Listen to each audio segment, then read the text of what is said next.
1776, black people weren't just bystanders. Contrary to the revised history we are hearing today from race hustlers, we were right there in the thick of it. And just like the rest of the colonies, we were also divided as black people.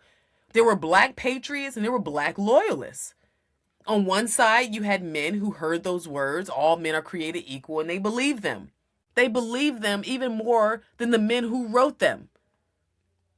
You had the Rhode Island Regiment, where black soldiers fought with the kind of bravery that made even the skeptics quiet. They were fighting for a double victory, independence for a new nation, and the hope that the country that's built on liberty couldn't keep slavery for long. And they didn't, or we didn't, I should say. They were playing this long game, betting on the American dream before it was even a reality. But then you had the black loyalists, and you have to understand their logic too. You see, the British governor of Virginia, Lord Dunmore, put out a proclamation. He said, if you are enslaved and you run away to fight for the king, you'll be granted your freedom. Now you put yourself in those shoes. I mean, if you're looking at a patriot and you're saying to yourself, okay, the patriot is telling me that I can have freedom, but just not yet. I have to earn my freedom. I have to fight for my freedom. However, you had British soldiers who offered you a uniform and a ticket to freedom literally that moment. What would you do? What would you say? So yeah, there were thousands of black men who joined the Ethiopian regiment to fight for the crown. They weren't traitors to the country. They weren't even allowed to be citizens of, but they understood this and they saw this as an opportunity.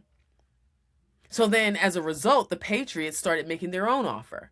In places like Rhode Island and Massachusetts, and even eventually down to the mid-Atlantic, the deal was put on the table that for slaves, if you were to fight for the cause of American liberty, you will earn your own. And they did. In various northern and mid-Atlantic colonies, enslaved men were allowed to enlist with the promise that upon completion of their service, they would be legally granted their freedom.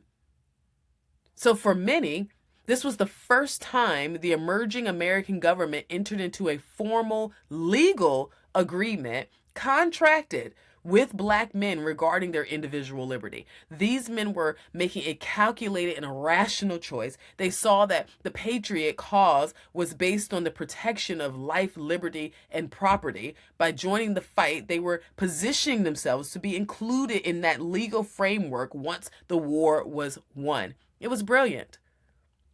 It was to me, in my opinion, it was one of the greatest negotiation tactics of our country.